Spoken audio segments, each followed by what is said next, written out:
Midwest Farmer Leduc, and this is my farm ground, and I'm getting it ready to plant canola in it.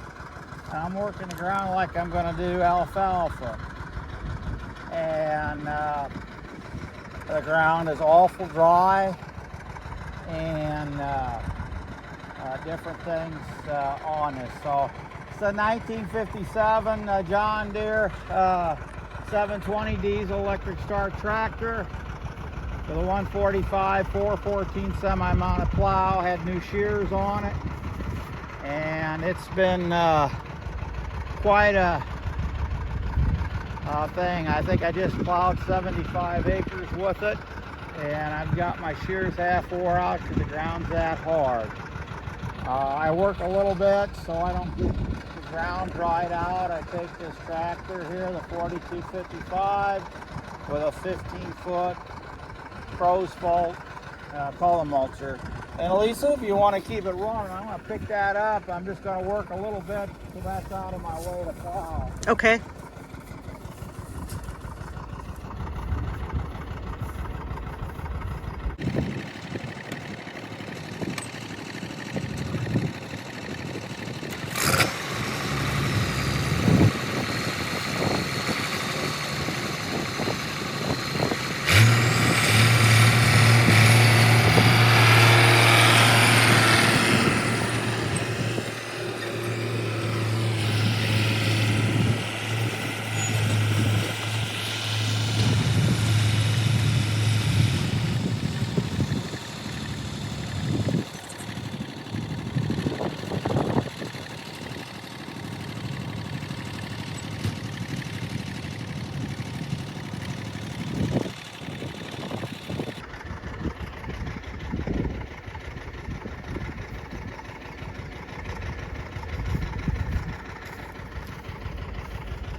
We making a long video this time? Okay, I can do that. Okay, I'm gonna take this away from Lisa. Lisa's this pretty girl that's taking pictures.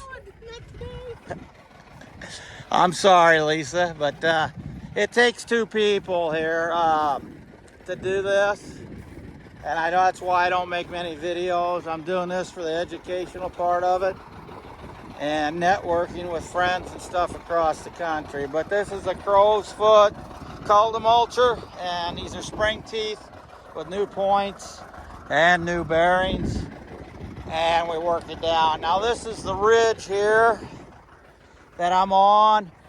I want to plow all the ground, so I go down and I use that flag right there. And I picked the other one up at the other end of the road because I figured somebody'd steal it from the road. And so when I come back to plow, I drive over enough so I can plow the ground underneath of that, because you throw the ground over from the ridge. So then I come over. So this is why it's a little bit extra high. I use my wheels to drive over the top.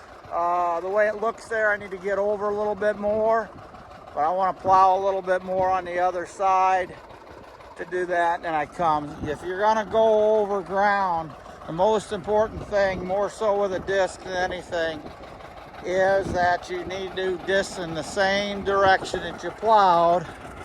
Otherwise, your disc will hit clods like that and bring all the grass up. But no, I haven't seen any earthworms.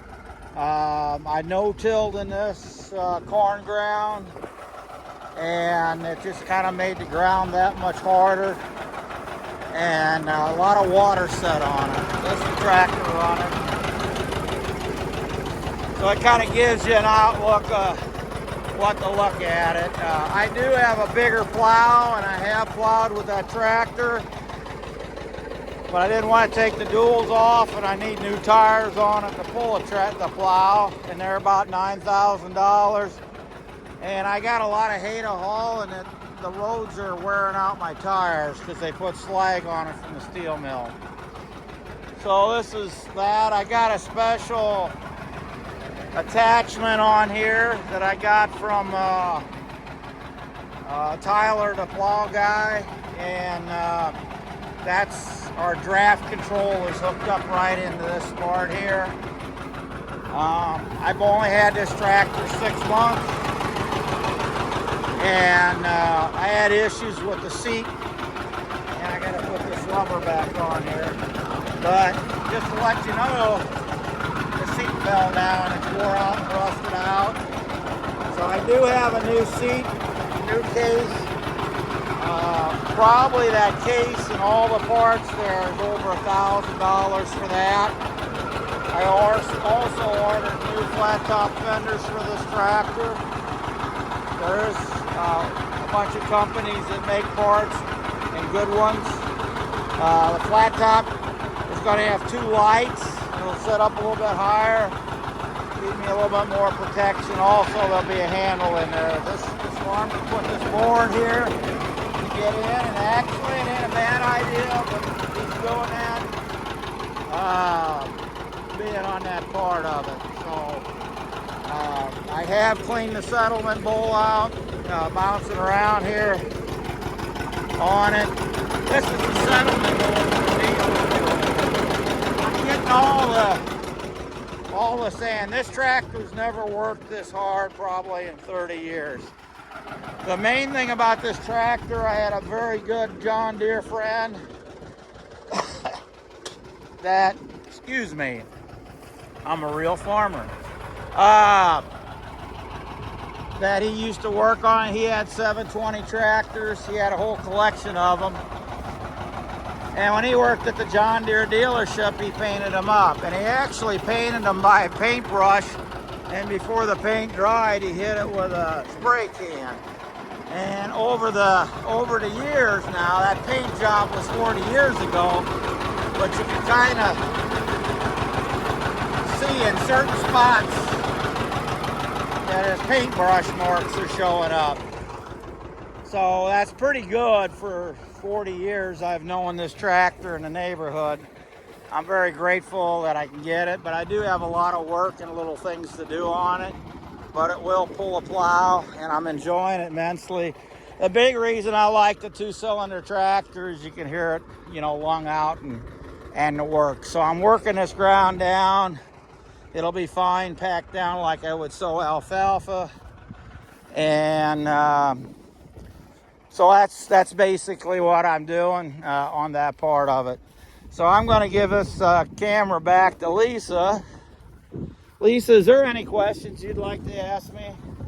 Like, what am I doing or something like that? Why are you using 2 different tractors here? Well, that tractor is to work the ground down after I plowed, and it's got the duals on. Okay. And I'm using this old one because I want to. And I got a plow to do it. And that size plow in these smaller fields and stuff, I can adjust it and do so many more things to it. And actually, I'm literally turning the dirt over in there. So I hope I can recapture some of the fertilizer I've been putting on in the ground over the years. It's down there, and trying to get oxygen back here so I can get organic material and microbes to work.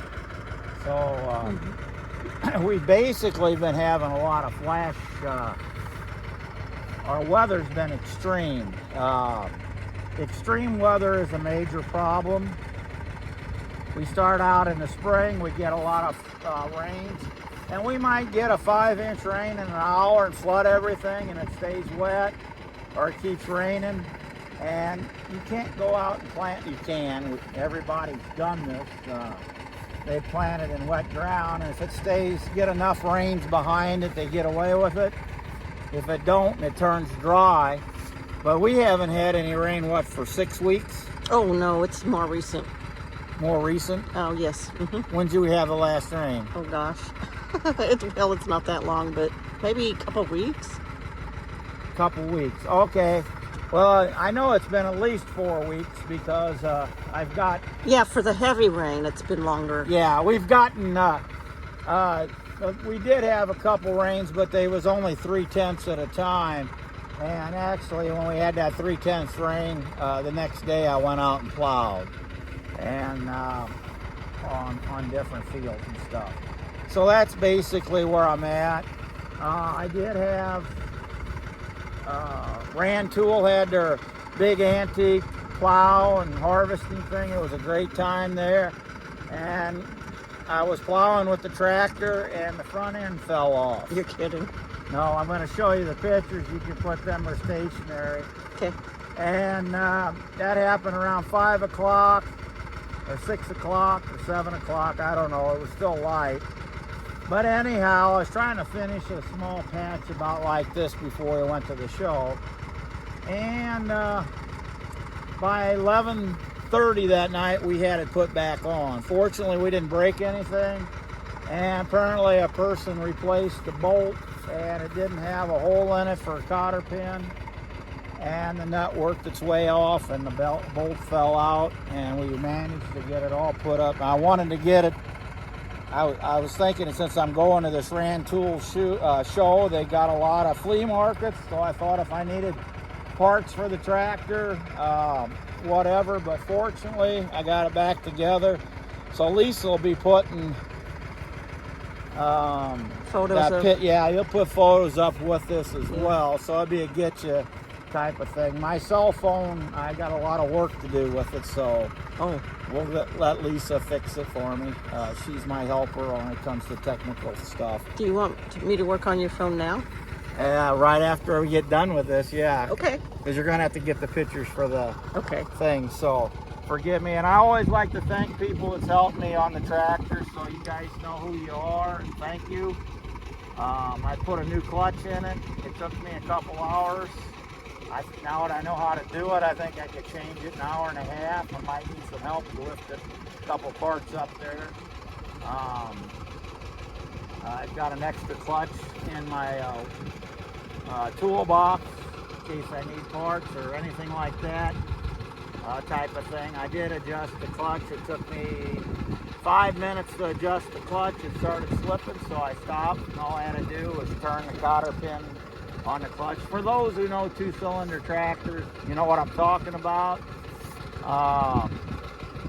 I just like the two-cylinder tractors, all there is to it. But my 4255, I bought it new, and the same guy that worked on that one worked on this one, and he was a special friend. His CBA handle was Deere Doctor, and he was a legend in this area for helping people. And I wish there was more people like him. Thank you very much, Midwest Farmer Leduc. Go from there.